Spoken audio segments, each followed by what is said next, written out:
السلام علیکم ورحمۃ اللہ وبرکاتہ۔ ناظرین کرام، میں ہوں ہاشم سیفی، آپ دیکھ رہے ہیں LMP میڈیا چینل۔ سامعین، پونے کے ایک مشہور عالم دین جناب حضرت مولانا اکبر ہاشمی صاحب نے ایک واقعہ سنایا۔ انہوں نے بتایا کہ ایک مسجد میں امام صاحب 15 سال سے امامت کر رہے تھے، لیکن ایک دن نماز میں امام صاحب قاعدہ اولیٰ بھول گئے تو انہوں نے سجدہ سہو کر کے نماز کو مکمل کیا۔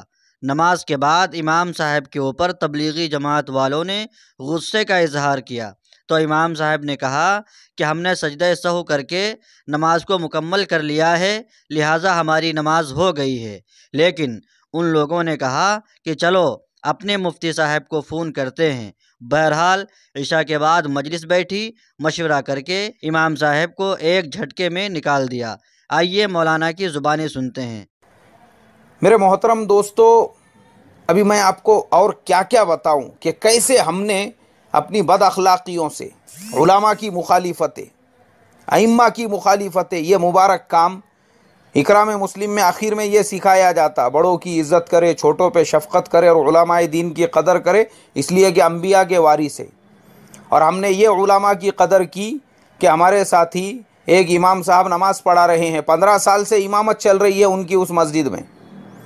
عشاء کی نماز کے اندر دوسری رکعت میں بیٹھے نہیں، وہ دوسری رکعت میں جو نہیں بیٹھے، دوسری رکعت یعنی پہلا جو قاعدہ ہوتا ہے، میں ہمارے مکتب کے چھوٹے چھوٹے بچوں کو سکھاتا ہوں، نماز کے جو واجبات ہیں ان کو بھی یہ چیز معلوم ہے کہ پہلا جو قاعدہ ہے وہ قاعدہ نماز کے اندر واجب ہے، اگر وہ چھوٹ جائے اور سجدہ سہو اگر کیا جائے تو سجدہ سہو کرنے کی وجہ سے وہ قاعدے کی بھرپائی ہو جائیں گی، اس لیے کہ فرض نہیں ہے، وہ پہلا قاعدہ ہے۔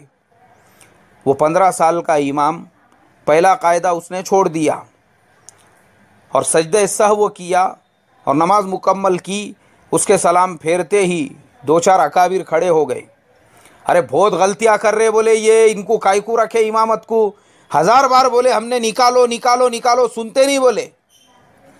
اور وہ امام صاحب سمجھا رہے ہیں، ارے بولے بھائی دیکھو یہ مسئلہ ہے، سجدے سہو کائی کے لیے ہے، اسی لیے ہے اگر کوئی واجب وغیرہ چھوٹ جائے تو سجدے سہو کر کے اس کی بھرپائی ہو سکتی ہے، نماز ہماری پوری ہو گئی۔ کائی کی نماز ہوئی رہے، بولے لگاؤ رہے، بولے وہ مفتی صاحب کو فون، وہ اپنے مفتی صاحب کو، وہ اپنے مولانا صاحب کو لگاؤ فون، پوچھو ان کو نماز ہوئی کیا، ہمیشہ نماز خراب کرتے رہتے بولے۔ عشاء کے فوراً بعد میں مشورے کی مجلس بیٹھی، 15 سال کے امام کو ایک جھٹکے میں نکال دیا گیا، اماموں کے گریبان پکڑ کے مسلوں پہ سے کھینچا گیا۔ یہ ہمارے تبلیغ کے ساتھی، یہ تبلیغ ہو رہی ہے، یہ اکرام مسلم میں سکھایا جا رہا ہے علماء دین کی قدر کرنا، یہ قدر ہو رہی ان کو، مسلوں پہ سے گریبان پکڑ پکڑ کے کھینچا گیا ان کو۔ اللہ تعالیٰ کی ذات کیسے برداشت کرنے والی تھی، اسی لیے یہ عذاب آیا ہوا ہے، آج ایک دوسرے کی جان کے دشمن بنے ہوئے ہیں۔ یہ علماء کی ناقدری کرنے کا نتیجہ ہے، یہ ان کو مسلوں پہ سے کھینچنے کا نتیجہ ہے، یہ جو کتوں کے جیسے لڑائی جھگڑے چل رہے ہیں، ایک دوسرے کی جان کے دشمن بنے ہوئے ہیں۔